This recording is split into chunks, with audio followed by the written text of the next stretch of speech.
Assalamualaikum warahmatullahi wabarakatuh. Shalom, Om Swastiastu, Namo Buddhaya, salam kebajikan, Hayu, Hayu, Rahayu. Pada kesempatan kali ini, kami dari kelompok 17 akan membahas tentang proses penyelesaian perkara perdata di pengadilan negeri. Sebelumnya, perkenalkan anggota dari kelompok kami. Yang pertama ada Hartias Purwaniningsih dengan NIM 0116, yang kedua ada Dina Rizky Putri dengan NIM 0157, yang ketiga ada Evita Aisyah Mawardiani dengan NIM 0158, yang keempat ada Fajar Kurniawan dengan NIM 0159, dan yang terakhir Jihan Farha Widiani dengan NIM 0160. Sebelum majelis hakim sampai kepada pengambilan putusan dalam setiap perkara perdata yang ditanganinya, terlebih dahulu harus melalui proses dan tahapan pemeriksaan persidangan. Melalui proses ini, semua pihak, baik penggugat maupun tergugat, diberi kesempatan yang sama untuk mengajukan segala sesuatunya dan mengemukakan pendapatnya. Proses persidangan ini merupakan salah satu aspek hukum formil yang harus dilakukan oleh hakim untuk dapat memberikan putusan dalam perkara atau kasus perdatanya. Proses pemeriksaan ini secara umum diatur dalam peraturan perundang-undangan, yaitu HIR atau Herzian Indonesian Reglement untuk Jawa dan Madura, dan RBG atau Reglement Baitan Guesten untuk di luar Jawa dan Madura. Pengadilan perdata pada peradilan tingkat pertama di pengadilan negeri terdiri dari 5 tahap, yaitu tahap mediasi, tahap pembacaan gugatan, tahap pembuktian, tahap kesimpulan, dan juga tahap putusan. Mediasi adalah suatu cara penyelesaian sengketa melalui proses perundingan untuk mencapai kesepakatan para pihak dengan dibantunya oleh mediator.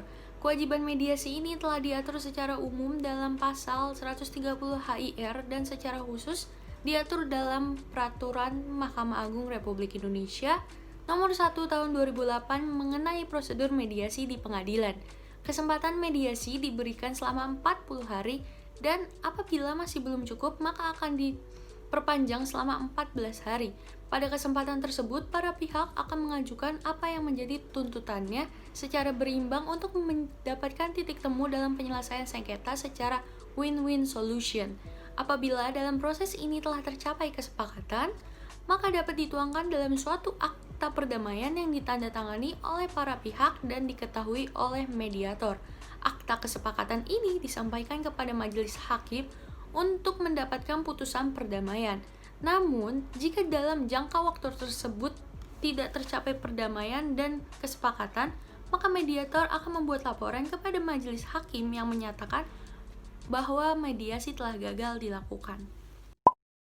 Selanjutnya, apabila majelis hakim telah mendapatkan pernyataan gagal mediasi dari mediator, maka pemeriksaan perkara akan masuk dalam tahap yang kedua, yaitu pembacaan gugatan. Dalam pembacaan gugatan ini dapat kita lihat bahwa dua belah pihak, baik pihak penggugat maupun tergugat, diberikan kesempatan yang sama untuk menjelaskan, mempertahankan, atau membantah suatu gugatan yang dilayangkan terhadapnya.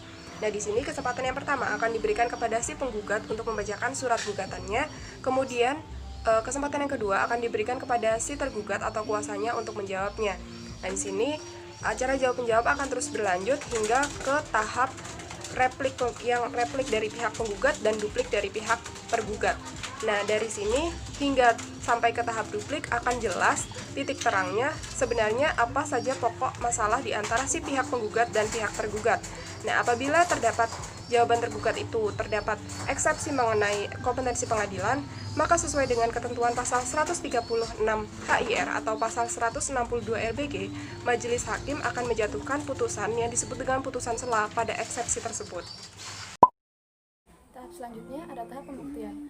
Tahap pembuktian merupakan tahap yang cukup penting dalam semua proses pemeriksaan perkara karena dari tahap ini nantinya yang akan menentukan apakah dalil penggugat atau bantahan tergugat yang akan terbukti. Dari alat-alat bukti yang diajukan para pihak, majelis hakim dapat menilai peristiwa hukum apa yang terjadi antara penggugat dengan tergugat sehingga terjadi perkara. Dari peristiwa hukum yang terbukti tersebut, nantinya majelis hakim akan mempertimbangkan hukum apa yang akan ditetapkan dalam perkara dan memutuskan siapa yang menang dan kalah dalam perkara tersebut. Untuk membuktikan suatu peristiwa yang diperkarakan, hukum acara perdata sudah menentukan alat-alat bukti yang dapat diajukan oleh para pihak di persidangan. yaitu disebutkan dalam pasal 164 HR atau pasal 284 RBG, yaitu yang pertama ada surat, yang kedua ada saksi, yang ketiga ada persangkaan, yang keempat ada pengakuan, dan yang terakhir ada sumpah. Baik, dalam tahap kesimpulan dapat dibagi menjadi dua. Yang pertama, bagi majelis hakim yang akan memutuskan perkara, kesimpulan sangat membantu dalam merumuskan pertimbangan hukumnya.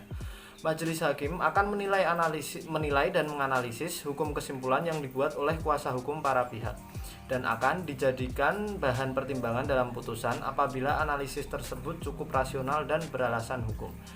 Yang kedua, bagi kuasa hukum para pihak sendiri, pengajuan kesimpulan sangat perlu dilaksanakan untuk menganalisis dalil-dalil gugatan atau jawaban dari pembuktian yang didapatkan selama persidangan berlangsung. Kelima, tahap putusan yang terdiri dari 4 bagian, yaitu kepala putusan, identitas para pihak, pertimbangan, dan amar.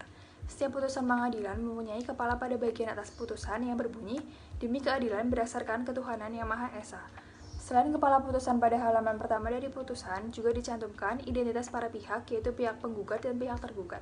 Dalam putusan perkara perdata memuat pertimbangan yang dibagi menjadi dua, yaitu pertama, pertimbangan tentang duduknya perkara yang berisi isi surat gugatan penggugat, isi surat jawaban tergugat, alat-alat bukti dari pihak penggugat dan pihak tergugat, dan nama saksi serta keterangan saksi jika ada. Kedua, pertimbangan hukum yang diuraikan dengan mempertimbangkan dalil-dalil gugatan yang sudah terbukti kebenarannya karena sudah diakui oleh tergugat. Kemudian, dirumuskan pokok perkara berdasarkan bantahan tergugat. Pokok perkara akan dianalisis melalui bukti-bukti yang diajukan oleh para pihak. Pertama, akan diuji dengan bukti surat yang diakui kebenarannya yang akan dikonfrontir dengan keterangan saksi-saksi yang sudah didengar keterangannya. Lalu, hakim akan mendapatkan kesimpulan dalam pokok perkara mana yang benar di antara dalil penggugat atau dalilnya tergugat. Bila yang benar menurut pertimbangan hukum adalah dalil penggugat, maka gugatan akan dikabulkan. Sebaliknya, jika dalil jawaban tergugat yang terbukti, maka gugatan akan ditolak. Bila ditinjau dari menang kalahnya para pihak, maka putusan perkara perdata dapat dibagi menjadi dua, yaitu gugatan dikabulkan dan gugatan ditolak. Dan satu jenis putusan lain, yaitu karena kurang sempurnanya gugatan dikarenakan tidak memenuhinya formalitas suatu gugatan, yaitu putusan gugatan tidak dapat diterima.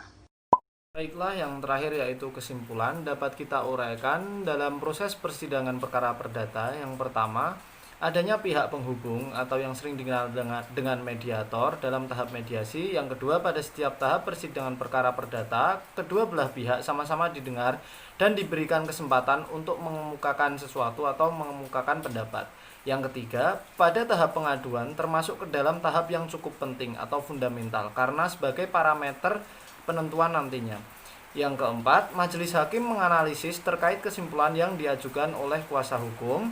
Dan yang terakhir yaitu ada dua putusan, yaitu gugatan dikabulkan maupun gugatan ditolak. Tetapi ada satu putusan lain, yaitu karena kurang sempurnanya gugatan.